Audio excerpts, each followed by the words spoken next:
no sé si el concepto sería sostenibilidad, pero lo cierto es que las cuestiones ambientales nunca han estado más presentes en los medios de comunicación que ahora. Uno coge un diario o escucha un informativo de televisión o de radio y no te voy a decir que todas, pero muchas de las informaciones tienen un vínculo con lo ambiental, tienen algún enlace con el universo de lo ambiental. Otra cosa ya es que hablemos de sostenibilidad, es decir, cómo hacer las cosas mejor, cómo aplicar políticas que mejoren la gestión de los recursos naturales, cómo evitar los impactos en el medio natural. Esa es otra cuestión, pero que lo ambiental está presente en los medios, más que nunca, ¿no? Yo empecé a trabajar, a escribir de medio ambiente en prensa andaluza en el año 81, entonces éramos unos marcianos y sí que era un poco forzar todo para hablar de esas cuestiones que además estaban entonces muy reducida a lo natural, a la naturaleza, ¿no? a los pajaritólogos que decían entonces. Ahora ya lo ambiental es una cosa muchísimo más amplia que eso y por eso está conectado con, fíjate, cuando hablamos del virus del Nilo, que tanto inquieta en Andalucía, porque se ha convertido en un problema de salud, estamos hablando de salud vinculada al cambio climático. Por eso tenemos virus del Nilo aquí, ¿no? Cuando hablamos de cambio climático, estamos hablando del impacto que tiene en sectores como el turismo o la agricultura, que son los pilares de la economía andaluza, ¿no? Es decir, que lo ambiental está muy presente en los medios de comunicación, más que nunca.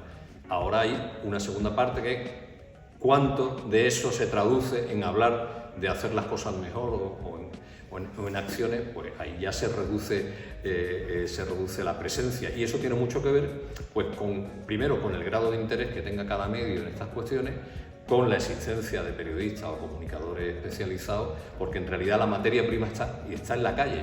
Es decir, muchos ciudadanos no lo identificarán como una cuestión ambiental, pero son cuestiones ambientales las que están presentes en las conversaciones del día a día. Yo hace un momento aquí en el Congreso ponía el ejemplo de la cumbre, la última cumbre mundial de cambio climático que fue en Bakú. Tú puedes pensar, bueno, ¿y cómo vamos a hacer atractiva la cumbre de Bakú a audiencias generalistas en una televisión pública? Bueno, nosotros, cuando yo hice ese reportaje, no arrancaba hablando de Bakú, aunque luego había que hablar de esa cumbre. Arrancaba en una cofradía de pescadores de Sanlúcar de Barrameda, donde los propios pescadores, que no son especialistas en cambio climático, ni tienen por qué serlo, te hablan de cómo se ha modificado el comportamiento de determinadas especies que se capturan en el Golfo de Cádiz y cómo eso está determinando el futuro del sector, el empleo, la economía, todo eso. Eso es medio ambiente, ¿no? Entonces ahí está esa dicotomía, ¿no? Nunca hemos tenido más presentes las cuestiones ambientales en la calle y en los medios de comunicación y lo que falta es ese plus de interpretar eso y entender que esos elementos tienen que ver con eso. Es decir, son cuestiones ambientales en las que se necesitan políticas ambientales para que las cosas vayan a mejor.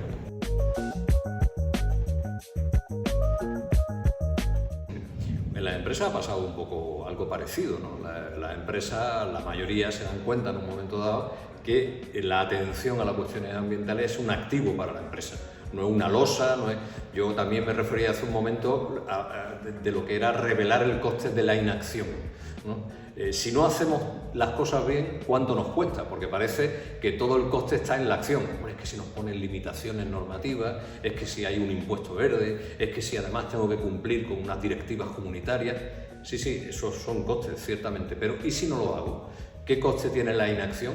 Muchas empresas se han dado cuenta de que el coste de la inacción es peor que el coste de la acción ambiental. Es decir, que si no hacen nada en esa dirección, pierden un activo como empresa, pierden presencia, pierden aprecio por parte de los consumidores, se dificulta sus procesos porque efectivamente hay una normativa que regula eso y eso ha generado, en algunos casos porque ya lo traían en el ADN y en otros porque el curso de los acontecimientos lo ha llevado a que las empresas sean cada vez más sensibles a estas cuestiones, ¿no? Y nosotros, por ejemplo, que tanto en espacio como protegido como en tierra y mar, tenemos muchos contactos con las empresas andaluzas, vemos que el recorrido ha sido extraordinario en un tiempo relativamente corto. Que hay muchas cosas que hacer, sin duda, que hay empresas de distinta naturaleza y de distinto compromiso, sin duda también, pero que la tónica general es estar muy conectados con ese compromiso por hacer las cosas ambientalmente mejor, sin duda, pero además desde el convencimiento de que eso les resulta rentable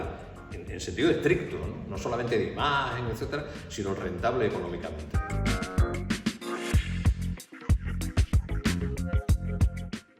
Lo primero que diría ahí es que las empresas tienen que ser proactivas, es decir, que tienen que venderse en el mejor sentido a los medios de comunicación, no entendiendo los medios como una cosa homogénea, sino que en cada medio hay que ir buscando la sección o el profesional o la profesional que sabemos, y no es difícil averiguarlo, que está ocupándose de esas cuestiones o que está normalmente informando sobre esa parcela de la realidad. Entonces las empresas no pueden esperar que por sean estupendas los periodistas van a llegar a llamarle a la puerta al día siguiente, sino que tienen que ser ellos los que también busquen a los medios de comunicación. Y ahí viene la pregunta que tú me haces. Y bueno, y una vez que llama a la puerta y te la abren, ¿qué dices, no?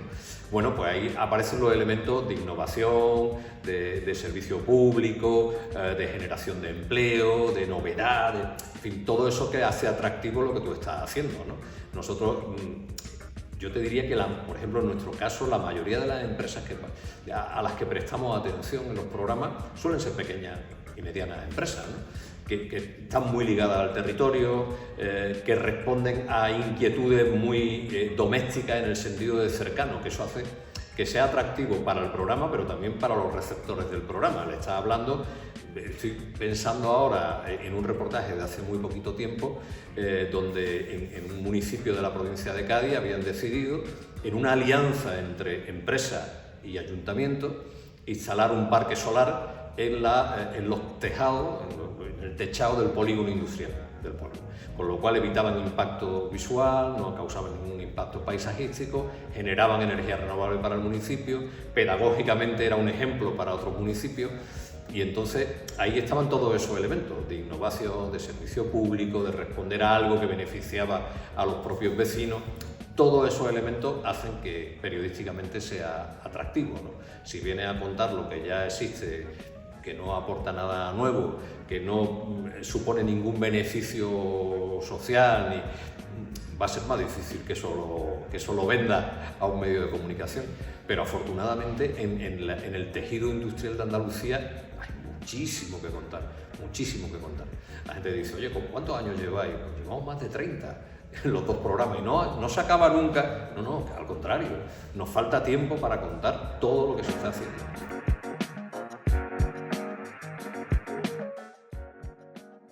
El error clásico, oye, que no cambia con el paso de los años, es tratar de que el medio de comunicación cuente la historia como tú quieres que se cuente. O sea, tú vas allí ya con el guión hecho y no, es que quiero que digáis esto y entrevistéis a esta persona y que saquéis esta parte, pero esta no, que está muy fea. No, mal empezamos. Tú vas allí a proponer porque crees que tiene algo que puede ser trascendente desde el punto de vista social y crees que merece ser comunicado, y ahora te pones en manos de los profesionales que dicen, oye, pues mira, lo que me parece más interesante es esto, que a lo mejor no coincide con lo que el empresario o la empresaria considera más interesante de su empresa, a lo mejor es otra cosa lo que tú adviertes como comunicador. Entonces hay que confiar, o sea, los medios de comunicación no son agencias de publicidad. Tú no vas allí con un texto ya hecho, una fotografía ya hecha, un vídeo ya grabado. Esto es muy peligroso porque es verdad que facilita la vida de los periodistas irle con el trabajo hecho, y a veces cuelan, y dices, pues perfecto, ya está aquí el vídeo, está la foto, está el texto, no tengo que hacer nada, ¿no? Pero realmente si lo que quiere es que eso tenga trascendencia y que se contemple con cierto rigor por parte de los receptores, tienes que dejar que los comunicadores hagan su trabajo. O sea, que esa cuestión me parece fundamental. Y luego hay otra serie de cuestiones que hablábamos antes de, oye, hay que engrasar un poco la relación con los medios, ¿no? Esto no puede ser una relación que solamente está viva cuando tengo algo que contar y luego ya desaparezco, ¿no? Yo cuando tengo algo que contar, pero además dejo ahí mi coordenada para que si tú mañana, después de esta cuestión, quieres localizarme porque mi empresa te puede servir de ejemplo para algo o porque puedo echarte una mano como especialista en esa materia, aquí estamos para lo que necesites, ¿no? O sea, establecer una complicidad que sea permanente o que dure en el tiempo, más allá de un hecho puntual de algo que quieres vender en ese momento, ¿no?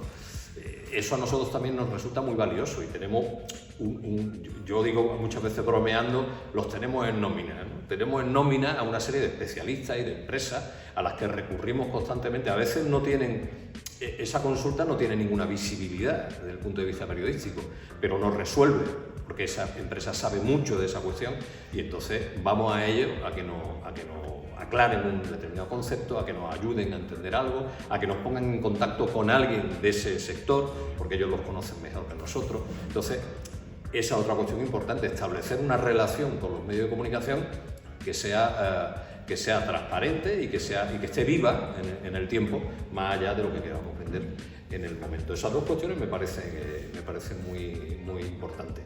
Aparte, volvemos a lo de antes, de tener una cierta capacidad para identificar qué es lo que tú haces que merece ser contado. Porque si uno se para y le da un poco de vuelta, no hace falta ser un especialista en comunicación, en marketing, en publicidad, para darte cuenta de cuáles son tus fortalezas, ¿no? Cuáles son las cosas que tú haces que merecen ser contadas, ¿no? Y ahí abrimos otro melón más delicado, es la transparencia. Si tú vas a un medio de comunicación porque quieres contar algo que estás haciendo que crees que merece ser contado, también tienes que ser lo suficientemente transparente para que cuando el medio se ponga en faena diga, oye, pero esta parte que no me cuadra o que no me gusta o tal, esto cómo lo estáis resolviendo este problema, ahí no puedes decir, oye, no, aquí venís solamente a lo bonito, porque a veces no, siempre acercarse a eso cuando ese elemento existe, a veces no existe esa zona de sombra, ¿no?